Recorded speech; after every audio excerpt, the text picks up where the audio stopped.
We're here to cut through the noise, find those connections, and give you those, aha moments Yeah. without drowning you in data. So today, we're looking at a company that's, well, it's kind of hard to pin down. Think about this. One company doing serious, high-stakes ballistic protection for, like, cops and soldiers, but also creating really innovative environmental stuff, solutions for cannabis waste, even wildfires. It sounds like two totally different operations, doesn't it? Our mission today, to really get behind the story of Y6D Ballistic Inc., a U.S. defense company. We're going to focus a lot on its founder, Jonathan D. O'Donnell. His background is, well, it's incredibly diverse, and it really seems to be the key to this whole multi-mission thing they've got going on. Exactly. What we want to do in this deep dive is unpack Y6D's specific innovations, but also their bigger vision. How do these seemingly separate product lines, ballistics, and environmental actually connect? It seems to come back to this core idea O'Donnell talks about. Protect, empower, sustain. It's like applying one way of thinking to lots of different, really critical problems. Yeah, and get ready, because you're going to hear some pretty surprising links. How mission gear gets designed, some clever chemistry, and how one guy's personal journey, his experiences, shape basically everything Y6D does. Let's dive in. Okay, so let's unpack this. Y6D Ballistic Inc. At the heart of it all, the founder and CEO, Jonathan D. O'Donnell, our sources call him a seasoned security professional. Over 25 years of operational experience. That's, wow, a quarter century actually doing the work. Yeah. Not just theory. What does that tell us? Well, what's really key here, I think, is that his experience isn't just like a footnote on his CV. It's the absolute foundation of Y6D. Their slogan even says it, designed by an operator. For operators. That really sums up his whole approach. It means the products aren't just designed for the real world, they're born from it, addressing needs he actually saw firsthand. Exactly.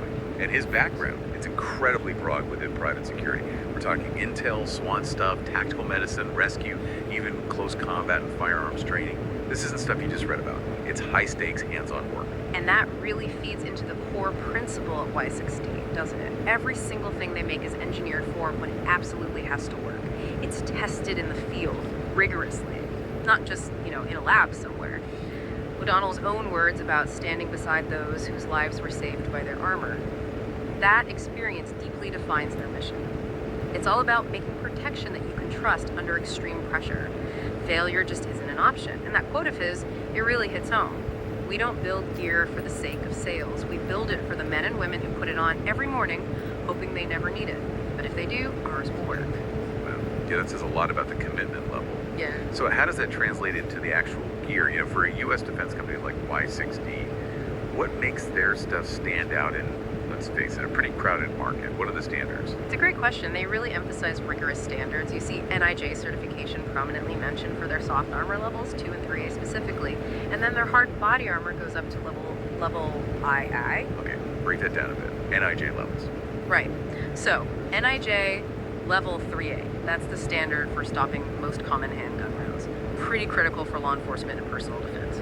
Level 4, though, that's designed to stop serious rifle threats, including armor-piercing rounds. That's military-grade protection. These aren't just numbers. They represent proven stopping power. Got it. And their manufacturing. That sounds like it reflects the operator ethos, too. Oh, absolutely. Y6D is a U.S. company, right? But the actual ballistic panels are custom-made and stitched with a partner down in Central America. But here's the key part. All the ballistic components come exclusively from North and South America. They make a point of rejecting, quote, cheap, unverified imports. So that focus on quality on the supply chain is a direct result of that operator mindset. You trust what you know works. Makes perfect sense. Okay, so what about specific innovations? Let's get into some of their products. I saw they're even doing armor jackets now. That seems right. Yes, that's a really interesting development. They are up-armoring jackets, specifically targeting first responders, utility workers, security teams, people who need protection, but maybe not a full tactical vest. They're trying to blend that robust protection with something more practical, maybe even low profile for daily wear. And this is where his partner, George Barrios, comes in. He's apparently heading up Y6D's luxury line. Think armored designer jackets. Seriously? Yeah. Designer armored jackets? Yeah, and also limited numbered runs of things like level 5AA, biker jackets, casual leather jackets, vests, even top coats. It's this unusual mix of high fashion and, serious protection. That's unexpected. Merging style and safety like that. Okay, beyond the jackets, what about their more traditional vests? Right, their core stuff. For soft armor, they've got NIJ Level IA soft body armor vests. There's the Ares full protection vest. That one's designed for maximum coverage, neck, shoulder, groin protection. It has a quick release. It's compatible with hard plates. Runs about $1,200 to $1,250. Full coverage, okay. What else? Then there's the minimalist carrier vest. It's sleeker, more modular. The Level IIA panels are removable. You can convert it into a slimline plate carrier if you need to add hard plates. It also has a quick release and an MTC panel. MTC. Multi-purpose tactile carrier panel for holding magazines, gear, that sort of thing. And it includes an abdominal pouch for an IFAC. That's an individual first aid kit or just general utility. That one's priced around $865 to $885 before you add plates. Modularity sounds really useful, being able to adapt the gear. Yeah. Any important upgrades for those? Yeah, they offer a pretty critical optional upgrade, ultrasonically sealed panels. And basically they make the Level IAA bulletproof panels completely water and airtight. It costs about $125 extra, but it protects the ballistic material inside from moisture, dirt, UV, ensures it performs consistently over time. Smart investment. Okay, what about stepping up the protection level? More serious threat. Right. For rifle threats, they offer NIJ Level 4 standalone plates. Like we said, designed to stop armor-piercing rounds. Those run about $500 to $550 for a set. And for head protection, there's the NIJ Level IAA tactical mount. Stops handgun rounds, fragmentation, standard stuff there. But it's packed with features operators need. An NVG mount for night vision, side rails for lights, cameras, comm systems, plus a dial liner for a snug fit. That's around $500. You can really see the operator influence there with the integrated features like NVG mounts and rails. It's about the whole system working together. And didn't I see something about a special compression shirt? Low profile stuff. Yes. You're probably thinking of the Y6D LPT. Stands for low print technology. It's a compression shirt with built-in ballistic panels, designed to be really slim, very low profile, perfect for, say, executive protection details where visible armor isn't practical. It lets them offer protection not just to the security guys, but discreetly to their clients, maybe their families. Very clever solution for a specific niche. That is smart. Thinking outside the usual vest and helmet box, what other sort of protective gear are they doing? Especially for like surprise situations. Well, moving beyond wearable gear, they also make things like briefcase shields. A shield and a briefcase. Yeah, it looks like a normal briefcase, but you can deploy it quickly as ballistic protection. Same idea with their vehicle window coverings.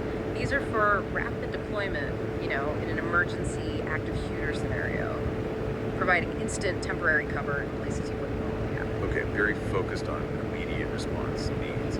And they've been doing armor backpacks for a while too, right? That's right. It's worth mentioning they've been armoring backpacks for over 10 years. So that foundational knowledge and personal protection, it's been there for a long time, even before some of these newer, more specialized items came along. Okay, so it's clear Y6D is deep into personal protection, stopping bullets, shrapnel, creating discrete options. But here's where it gets really wild. The story takes a huge turn because Jonathan O'Donnell didn't stop there. He took that same problem-solving mindset into a totally different arena, environmental defense. How does that even happen? It is pretty remarkable, isn't it? It really shows that multifaceted thinking. Apparently, his journey led him to spot this major challenge in the cannabis industry. Specifically, the huge cost and hassle of getting rid of cannabis waste plant residue while staying compliant with all the government rules. It was a big, expensive headache for growers and processors. Right, compliance is huge there. So he sees this problem and what? Decides to fix it. Pretty much. He spent, 6 years developing a specific solution, and that resulted in Blackout 360, which they also call Agricide. It's patent pending, and it's designed precisely to tackle those cannabis waste issues, turning this costly problem into something manageable, maybe even beneficial. Blackout 360. Agricide. Okay, what is it? Technically speaking. Well, at its core, it's a pretty clever mix of natural stuff. It uses a protein binder casein modified, apparently, to make it stick to the waste. Then there's a black pigment, which, get this, comes from actual animal bones. That's so inspectors can easily see it's been treated. And then the real workhorses. A blend of biochemicals from controlled fermentation, specific enzymes, beneficial bacteria. Basically, a cocktail designed to rapidly break down the plant matter. It's not just random stuff, it's all chosen to kickstart decomposition and neutralize the waste. Okay, so let me get this straight. You spray this Blackout 360 stuff on the cannabis wick. Ground or non-ground. And boom, it instantly becomes inert, non-flammable, no hazardous residue left. But it does more than just neutralize it. That's the key. It doesn't just kill it, it accelerates the decay process. And because the formula contains things like nitrogen and phosphorus, Biofertilizer. exactly, it actually transforms the waste into an enriched compost. So it's solving a compliance problem and creating a soil amendment. Okay, what's the real world impact then? Is this actually being used? Yeah, it's not just theoretical, it's a compliance tool, but also this compost accelerator helping regenerate soil. And the sources say Agricide, the same product, has been approved and used by the Nevada Department of Agriculture since 2021. So it's proven and regulator accepted. Wow, okay. From body armor to compost. Yeah. But wait, there's more environmental innovation, right? They're using the same tech for wildfires. That's right. This is where that rewriting the rule book idea really comes through again. They took the same core Blackout 360 technology and adapted it as Fireside. How does that work? What property are they leveraging? It's that non-flammable characteristic of Blackout 360. They realized if it makes cannabis waste non-flammable, maybe it could work on potential wildfire fuel. And think about the context. Global wildfire activity is way up. Huge environmental damage, economic losses, human cost, US, Europe, Australia, Africa. It's a massive growing problem. So Fireside, which is basically Blackout 360, is used as a fire suppressant or preventative. Exactly. It's a non-combustible liquid designed to boost fire prevention and control. The sources claim it's as effective as CO2 in suppressing fire. But without the danger of displacing oxygen. Precisely, which makes it potentially safer in certain situations, maybe in closed spaces or near structures. So what are the main benefits they're highlighting for Fireside? Well, several things. Rapid suppression, obviously knocking down flames quickly. Environmental safety is a big one. Zero global warming potential. It's biodegradable, so fewer worries about long-term ecological harm. Versatility, too. They talk about using it in the wildland-urban interface, where homes meet forests, industrial sites, places storing flammable liquids. And just like with the cannabis waste, it actually adds nutrients back into the treated soil. No messy cleanup needed. It's pretty amazing turning a potential fire retardant into something that also helps the land recover. Truly multi-purpose. Okay, so Jonathan O'Donnell has built this multi-mission force at Y6D. Ballistic gear, environmental solutions. What else is under their umbrella? Yeah, it's quite the portfolio. it's Beyond about those big Blackout two, they 360. also do custom leather tactical gear. So things like battle belts, drop leg holsters, modular loadout systems, completing the kit for operators. They also have the Y6D Med Division that provides trauma kits, tourniquets, essential PPE. Importantly, they offer Stop the Bleed certified products. Oh, so No, but I recognizing that didn't. medical readiness Healthy innovations is just is as vital over, as the so I armor mean, I would itself. have to Exactly. recreate it. It's that but yeah, I holistic could view of put something operational for you needs in again. there. Keeping people Absolutely. safe involves more than just stopping bullets. Right, and they do training too. Yes, tactical security and emergency preparedness training. Hands-on instruction Yeah. for handling critical incidents. And interestingly, the sources mention a newer capability, drone surveillance. So they're clearly still evolving, still adding tools to the toolbox. It all paints a picture of comprehensive support. But underpinning all these capabilities, especially the defense and potentially dual-use stuff, must be a serious commitment to compliance, right? Oh, absolutely non-negotiable. You have to be. Y6D is fully compliant with SAM.gov, that's the system for award management, crucial for government contracts, compliant with NIJ standards, obviously. And very importantly, ITAR, International Traffic in Arms Regulations. They have a DDTC broker code, K9465. ITAR, those are the really strict U.S. export controls for defense items. Exactly. They control where defense technology and services can go, preventing them from ending up in the wrong hands. The fact that they list Jonathan O'Donnell's own email as the contact for export compliance questions. Just personal oversight. Right. It highlights how seriously they take adhering to these complex international rules. And that level of rigor makes total sense, especially when you consider that some products, maybe even the core components of Fireside, could potentially be seen as dual use. Precisely. Items usable for both military and civilian purposes fall under tight scrutiny from both the Department of State and the Department of Commerce. Navigating that regulatory maze is essential, and it seems they're meticulous about it. Okay, so we've really taken a deep dive into Y6D Ballistic Inc. today, and it's been, well, quite a journey from this really advanced NIJ certified ballistic gear for operators, first responders, all clearly flowing from the founder, Jonathan O'Donnell's own intense real-world experience. All the way to these, frankly, revolutionary environmental products like Blackout 360 tackling huge complex problems like cannabis waste and even helping fight wildfires. It really does underscore how one person's incredibly diverse background and that unwavering focus can create a company that's doing more than just selling stuff.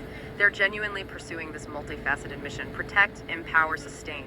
And they're doing it across fields that seem, at first glance, totally unrelated. It's a pretty powerful example of innovation driven by purpose, by that lived mission critical experience.